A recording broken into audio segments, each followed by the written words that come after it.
Oh, James, how do you do the things you do? I still can't believe that it's true. I get hungry when I think of you. Like champagne and caviar, you're such a treat. Like cherries Jubilee, you're oh so sweet. You whet my appetite each time we meet. Oh, James, it's true. I get hungry when I think of you. Hi, I'm James Barber. Today we're going to play with oranges. I feel like oranges because I've just been doing a bunch of research on Chinese New Year, and Chinese New Year is different to everybody else's New Year, and oranges are very special because they're gold, and this means gold and luck and all sorts of things. Every time I play with oranges, I like what happens. You don't just have to have orange juice for breakfast. What I'm going to do here, show you how to make an orange pound cake first of all, and then we're going to do orange and lamb and orange and chicken, and we're going to do a whole bunch of really interesting things with orange you never thought of. Get some milk, about half a cup of milk, and get the juice of an orange. Now you put it together like this. I want you to see what happens, because I want the orange juice to go in there. The orange is sort of acid, and what we're doing is making instant sour milk, which is going to have the same flavor. It's not really rotten milk, it's going to be sour milk, and it's going to have that great like sour cream flavor to it without all the calories. Okay, that's the secret. So we just put that up together and let it sit there and go sour. I've taken the zest off this orange before I squeezed it. If you ever want to, I mean, sometimes you want to peel oranges and you want to play with oranges and get them properly peeled, and they won't peel, they're hard to get. So what you do, the best thing to do, is to pop an orange into boiling water if you want to, you want it to peel easily. But we'll deal with that later. Right now I've got some zest here. Now, take a bowl. It's a quick instant pound cake, okay? We want butter, about half a cup of butter. And you can use margarine, you can use oil, but butter tastes better. We want some sugar. We want a cup of sugar. This is my fancy measuring spoon. It's just, instead of putting, that's a half a cup in there like that. Let's put half a cup in there. Let's not put it, let's leave some, because the less sugar you put in things, the better they taste, I think. So we're going to stir this all together, and stirring it together, they will say cream it together. You can put it in the blender, you can put it in the food processor, but it's a lot more fun to be doing this, because while you're doing it, you can talk to the kids, you can talk to the cat, you can talk to that dog, and you can just cream it all together. The trick is to get all the little lumps out of it and keep mashing down as though it was potatoes. Right? It'll cream easier if you've got more sugar in there, but we're just trying to look after our waistlines. Okay, so there we are. We've got the sugar and the butter creamed together. Eggs, 1, 2 eggs. Same, instant meeting together. See, things are now going, just a few little granules in there, which will give it texture, that sort of fluffiness you like in a cake. Okay, we want some flour. Now again, flour. See, it doesn't matter what kind of measuring thing you use. I mean, this is about a cup. Well, there's half a cup, bang, and there's another half a cup, more or less. Things are very seldom exact in good kitchens. Mix it all together and dump in that nice orange zest that suddenly it starts to look a different color. We want some baking powder. We should have put the baking powder in with the flour. We didn't, we forgot. So we'll put it in now. We'll sprinkle it all over so that it starts, not just in one lump, so that it gets to be mixed throughout the whole lot. Mix it together until until it's getting quite stiff in a lump, but you do want the flour to get incorporated. That's it, and it's just sucking up the flour now, and the bowl will go quite clean. See? Okay. Now, the milk, the soured. See how lumpy it goes? Because it's soured. And it's got that great flavour. It's not just ordinary sour, it's a orange flavoured sour. Then you have to do it, just wriggle it in there, slosh it up quickly, get the side of the fork going, and make sure you pick up all the, that's it, it's going now. Now, you could put this in a cake tin if you wanted to, but it would take 45 minutes. So what you do is get a muffin tin. All right, a little grease in the muffin tin, a little fat, whatever, and then you just pour it in there. I'm going to get a spoon or something to do this with. It'll be, here, this is a good way to do it, right? I'll just pour that in there like that. That's enough. Now, when you're cooking in muffin tins, sometimes you haven't got enough to go all the way around. So what you do is, there, fill those up like that, and then the ones that you haven't got anything to put in, you put in a little water, because that will make it balance out. So here I've got a kettle. It means that this lot on this end doesn't get cold, and it's sort of balanced. You just try and be a little bit more careful than I am. And then you just bung them in the oven at 350 degrees, which is what I'm going to do, and take a break, and I'll be back in, whoops, 2 minutes. Okay? Don't go away. James will be back in 2 minutes. Stay tuned.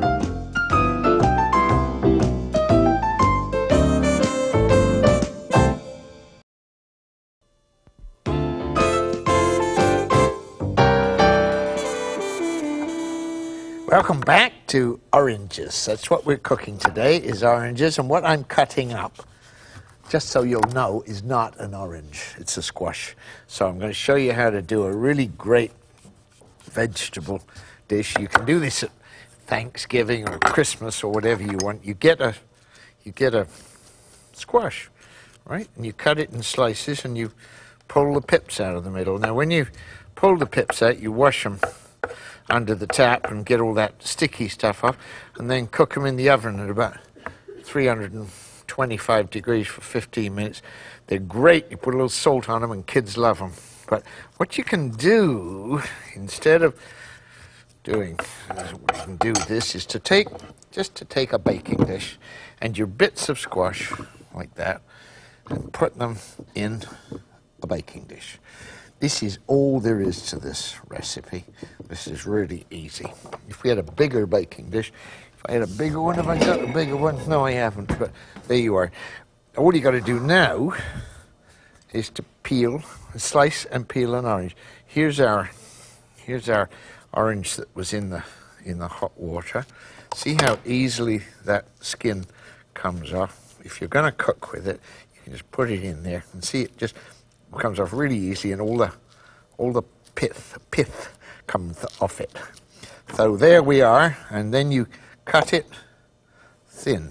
And the best way to cut an orange, if you can manage it, is with a bread knife, serrated knife, because it just cuts better.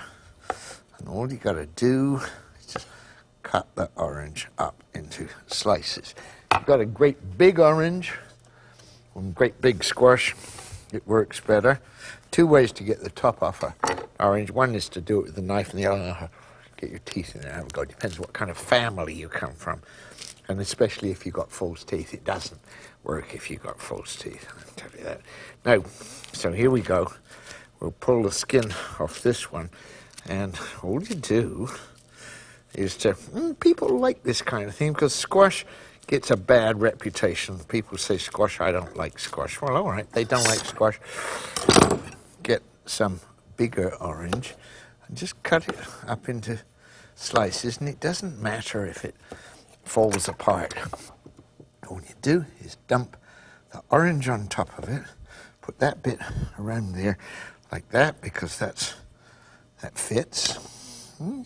See, and put that bit around there. Oh, we've got a nice bit to go in there. Yeah, there's a nice bit to go in the middle of that. And then here's, well, we'll fit that around the side of there.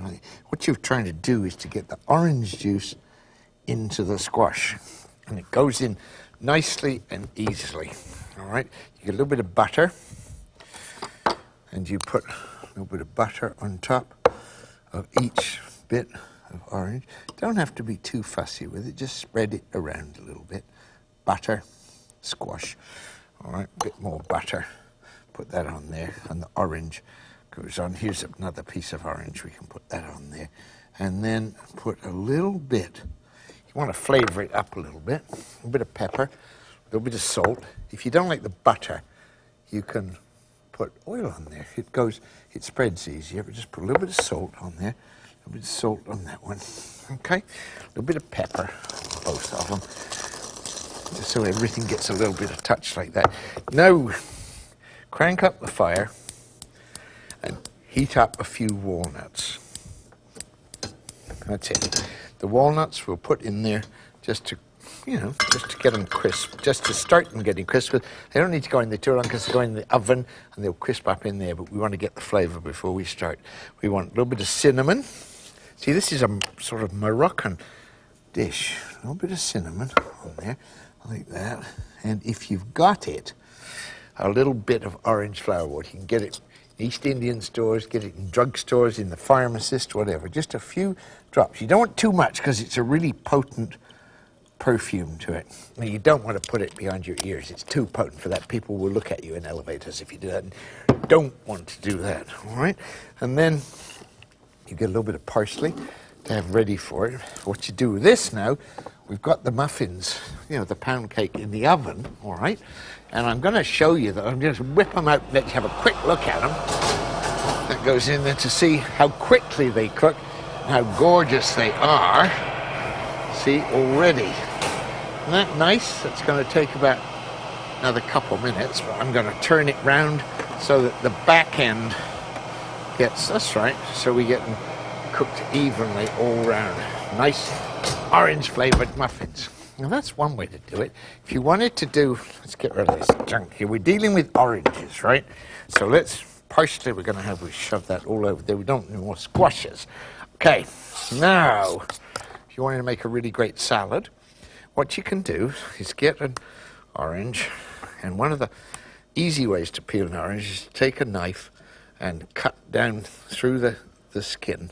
Just cut down through the skin with your knife, and then pull the top off like that, and there.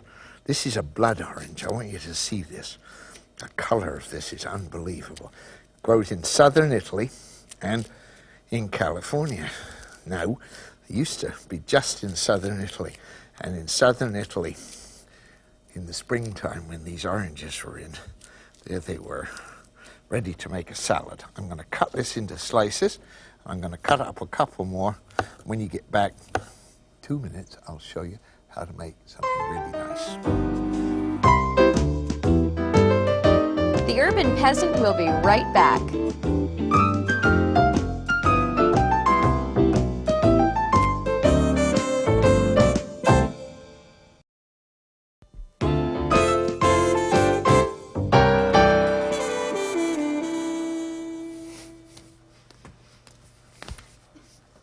We're dealing with oranges today. All right, now we cut, this is a blood orange. This is a great salad. Watch what we do with it. Cut up, you don't have to have blood oranges, but this is a little bit of green onion on the top, a little bit of sliced basil. And this is a salad, Moroccan salad, with no oil in it, all right? So it's pretty. You pour a little bit of orange flower water over the top, just like that, just a little tiny bit, just to moisten it. And that's what you do. You put mint very big in Morocco, and put mint and basil, and there we are. So we've got that. It's a salad. Now and we put, of course we had the walnuts, remember? So we put walnuts around the edge of it, just like that, and you've got yourself a great and different salad. Now let's see, let's show you to cook with oranges. That cooking, there's only 4 recipes in the world, you know about that. You bake it, boil it, fry it, or make a mess of it. Okay, we're going to fry.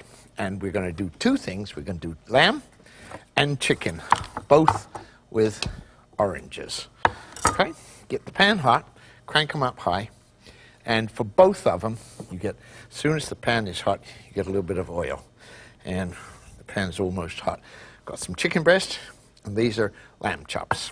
Okay, we need a peeled orange.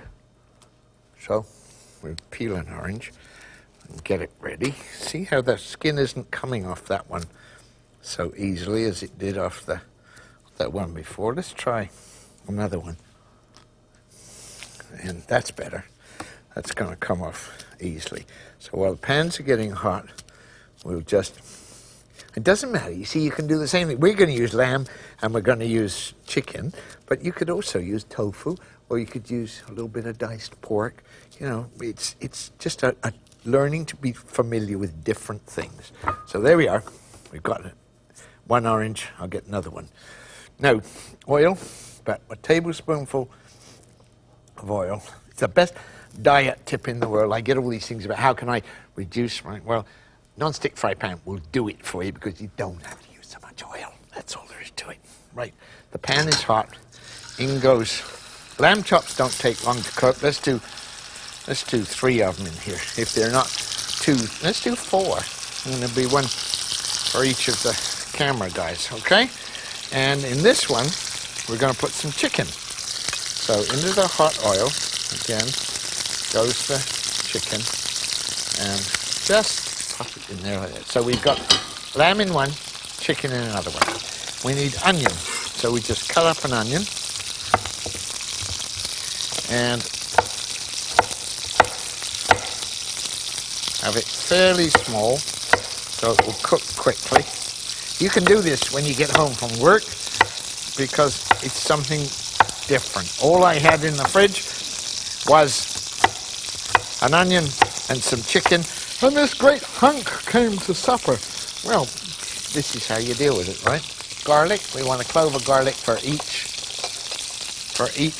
pan. So don't forget, what we've got in there is meat, just meat. Is that one going? That's better. It's going now. That's better. Okay. Now, flip that over. See? Brown on the underside. The heat is up high. And the outsides of it are seared and getting that great flavor. All right, now we can turn that down a little bit. This is going to go. Change color fast as we can. We're going to chop up the garlic. I don't like rushing through stuff like this, but sometimes I just want to show you because there's nothing really to cooking if you're sensible about it. We'll put a little bit of garlic in with that one, a little bit of garlic and salt in with that one. We'll put half the onion in there like that, half the onion in there. So we got same things in each pot, except we started off differently. We started off with chicken in one and lamb in another one. Chicken you have to turn over a bit more because there's little bits in there. Let's get something that'll get underneath it. There, that'll turn it over like that. But keep the heat up, going good and high. Now what you do now is the standard seasonings, a little pepper, right, and a little pepper in there. See, things in both, but they're both going to be different. A little bit of salt in both. A little bit of salt in that one. Okay. Some parsley we're going to need for both of them. So we'll chop up the parsley. There.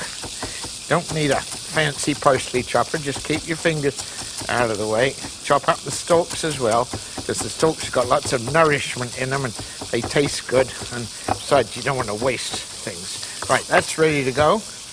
Now, oranges. Let me grab a couple of these from over here so we get lots of orange juice. You can do this with orange juice out of a can if you want to. Just cut it in half like that. And into each one goes orange juice. Same trick. Each of the pans. There it is. Okay. One, as much orange juice as you think will be good. Turn it all over with the chicken. And the chicken's getting cooked underneath now. And you cook the chicken until it's done. And you cook the lamb chops. The onions are getting cooked in there like that. All right. Just don't overdo it. And be ready for it to go. Let it sit there for about 5 minutes. Now, I'm just going to quickly, before we go, grab this cake in little tins out of the oven. And there we are, ready to go. I'll be back right after the tip. Don't go away. James will be right back.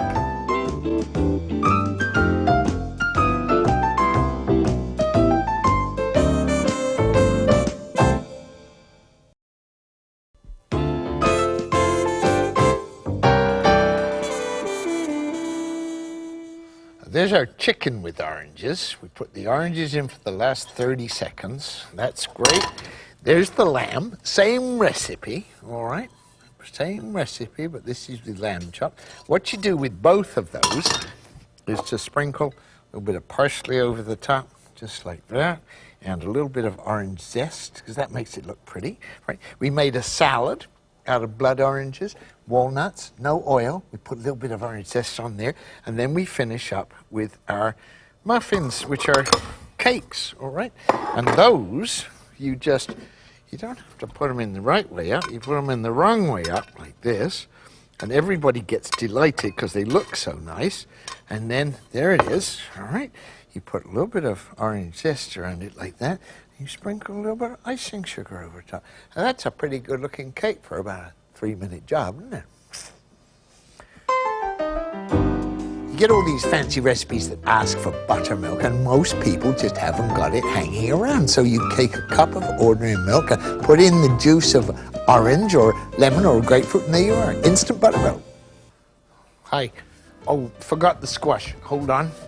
Wow. There we go. That's the great thing about things you cook in the oven. They just go on cooking and get overdone. But look, isn't that pretty? Look at all the juice that's gone out of that sugar, out of the oranges.